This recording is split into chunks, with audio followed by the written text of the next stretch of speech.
श्रापित गांव।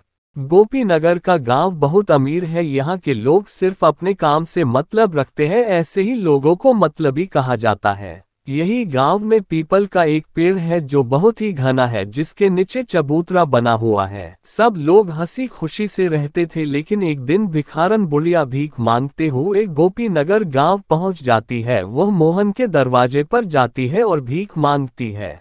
बेटा कुछ खाने दे दो, भूख लगी है, भगवान आपको और धन देंगे। सुबह सुबह भीख कौन मांगता है, काम पर जाने के समय जाओ, आगे अभी मैं काम पर जा रहा हूँ। बाहर की आवाज सुनकर अंदर से कमला बाहर आई। रुको, मैं इनके लिए कुछ खाना लाई हूँ, भगवान तुम्हारा भला करे। बुढ़िया खाना लेकर चली जाती है। क्या जरूरत थी खाना देने की, पैसे की बर्बादी करती हो। लोग सब हमसे अमीर हो रहे हैं और तुम पैसे उड़ा रही हो। तुम बिना मतलब के बात मत करो, खाना खराब हो चुका था इसलिए दे दिया। खाना लेकर भिखारन बुढ़िया पीपल के पेड़ के नीचे चली जाती है। खाने को खोलती है तो उसमें से बदबू आती है। गौर से देखा तो उसमें कीड़े पड़ चुके थे। गरीब बुढ़िया ने खाना फेंक दिया और दूसरे घर में भीख मांगने चली गई और वह शिला नाम के औरत से बोली, भगवान भला करेंगे तुम्हारा, मुझे कुछ खाना दो, और हाँ गंदा खाना मत देना, मैं पहले से ही बीमार हूँ और बीमार हो जाऊंगी। हाँ हाँ भीख मांगती हो और ऊपर से फरमाइश, जाओ नहीं है मेरे पास देने के लिए कुछ। गरीब बुढ़िया वहां से दूसरे घर में खाना मांगने चली गई। एक आदमी ने थोड़ा सा खाना दिया। बेटा थोड़ा सा खाना और दे दो, इसमें तो पेट भी नहीं भरेगा। देखो हम इससे ज़्यादा नहीं दे सकते, महंगाई का ज़माना है, पेट्रोल कितना महंगा हो गया है पता है। गरीब बुढ़िया को गांव के लोगों को इतनी कम भीख मिली कि उससे उसका पेट नहीं भरता। कुछ दिन में वह और ज्यादा कमजोर हो गई। बहुत अधिक गर्मी होने के कारण एक दिन बुढ़िया को बहुत जोरों से प्यास लगती है। आसपास पानी न मिलने के कारण वो लोगों के घर जाकर पानी मांगने लगती है, लेकिन वहाँ के लोग इतने मतलबी है कि गरीब बुढ़िया को पानी भी नहीं दे रहे हैं। पानी दे दो, कोई मुझे पानी दे दो। उसे कोई भी पानी नहीं देता है। उसे देखते ही वहाँ के लोग उसे भगा देते थे। लोगों के घर जाकर वह बहुत थक चुकी थी, लेकिन उसे एक बूंद पानी पीने के लिए नसीब नहीं हुआ। चलते चलते वह उस पीपल के पेड़ के नीचे जाकर बैठ जाती है। कुछ देर बाद बीमारी और पानी ना मिलने के कारण बुढ़िया की वहीं पर मृत्यु हो जाती है। बुढ़िया के मृत्यु हो जाने के बाद वहां अजीब अजीब सी घटनाएं होने लगती है। जब रात को सब लोग सो रहे होते हैं तो आधी रात को एक औरत के रोने की आवाज सुनाई देती है। ये आवाज इतनी तेज होती है कि पूरे गांव को सुनाई देती है। रोने की आवाज के साथ साथ चीखने चिल्लाने की आवाज भी आने लगती है, जिससे लोग और भी ज्यादा डरने लगते हैं। गांव के लोग ने एक मीटिंग बुलाई। सब लोग उसी पीपल के पेड़ के नीचे इकट्ठे होते हैं। उसमें से एक आदमी बोलता है, गांव वालों ये क्या हो रहा है। गांव में रोज रात को एक औरत की रोने चिल्लाने की आवाज सुनाई देती है। तभी एक औरत बोलती है, इसका क्या उपाय है, मेरे बच्चे बहुत डर रहे हैं।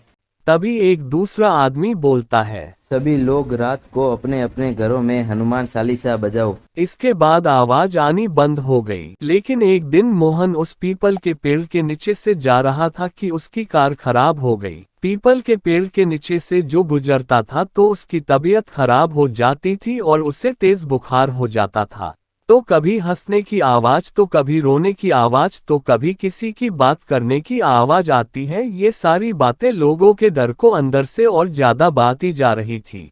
एक दिन अचानक गांव में पीपल के पेड़ के पास में रहने वाला एक व्यक्ति कुछ दिनों से लापता हो जाता है। सुबह उस व्यक्ति का मृत्यु शरीर पीपल के पेड़ के नीचे पड़ा हुआ मिलता है। इस बात ने गांव वालों को और भी ज्यादा डरा दिया था। कोई भी शाम होने के बाद घर के बाहर नहीं निकलेगा। गांव के सब लोग अपने घर के दरवाजे को बंद रखते हैं ताकि कोई गायब ना हो जाए। और उस पीपल के नीचे तो भूलकर भी ना जाना, भूत रहता है, उस पर कुछ भी हो सकता है। तभी कमला और मोहन के बच्चे बोलते हैं, ठीक है हम लोग कहीं नहीं जाएंगे। पूरे गांव के लोग बहुत डरे हुए हैं। कोई भी घर के बाहर नहीं निकलता है। पूरे गांव में मानो मातम पसरा हुआ है। मोहन और गांव के कुछ का एक साधु के पास जाते हैं और उस साधु बाबा से पूछते हैं, हम लोग एक बुढ़िया को भीख नहीं देने के कारण परेशान हैं, वो भूख और बीमारी से मर गई। ये सब जो भी हो रहा है उसमें तुम सब गांव वालों की ही गलती है। तुमने एक बीमार और गरीब बुढ़िया को अपने लालच और निर्दयता के चलते मार डाला। तुम लोग उसे 2-4 रोटी भी नहीं दे सके, जिसके कारण उस गरीब बुढ़िया की जान चली गई और वो अब अपना बदला ले रही है। गांव वाले डर जाते हैं और साधु बाबा से पूछते हैं, क्या इसका कोई इलाज नहीं है बाबा जी? हवन पूजा का इंतजाम करना होगा, तब शायद कुछ हो सकता है। तब सभी गांव वाले बोलते हैं कि ठीक है, हम सब तैयार हैं। हवन पूजन शुरू हुआ। साधु के मंत्र उपचार से चुड़ैल प्रकट हुई। ये साधु, तुम क्यों इस मामले में पड़ रहे हो? तुम अपने रास्ते चले जाओ, वरना तुम्हें भी मौत मिलेगी। देखो, इंसान से गलती हो जाती है। तुम बताओ तुम्हें क्या चाहिए? तुम्हारे नाम का मंदिर बनवा देते हैं। लोगों को परेशान करना छोड़ दो। हंसते हुए बोलती है, जिंदे पर तो कुत्ते से भी ज्यादा बुरा व्यवहार किया और अब देवी देवताओं की बराबरी दे रहे हो। मैं उस लायक नहीं हूँ। मैं चुड़ैल हूँ, चुड़ैल। कुछ तो उपाय होगा जिससे कि तुम गांव वालों को छोड़ दो। एक उपाय है, इन सब पापियों को गांव छोड़ना पड़ेगा, वरना सब मारे जाएंगे। और साधु, तुम भी चले जाओ, क्योंकि गुनहगारों के साथ बेगुनाह भी मारे जाते हैं। इस गांव को मेरा श्राप है कि जो भी इस गांव में रहेगा वो मरेगा, जैसे मैं मरी थी।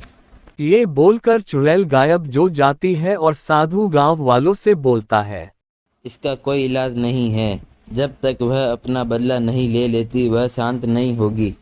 धीरे धीरे लोग बीमार होने लगे और बीमारी बढ़ती जा रही थी, जिसके कारण गोपी नगर वालों को उस गांव को मजबूरी में छोड़कर दूसरी जगह जाना पड़ा। लोगों के एक गलती के कारण अपना अपना घर, अपनी जमीन जायदाद सब छोड़कर जाना पड़ा। ये गांव अब सुनसान पड़ा है। यहाँ अब तो ना कोई आता है और ना ही कोई रहता है। इसीलिए हमें कभी भी घमंड और निर्दयता से हमें किसी का अनादर नहीं करना चाहिए।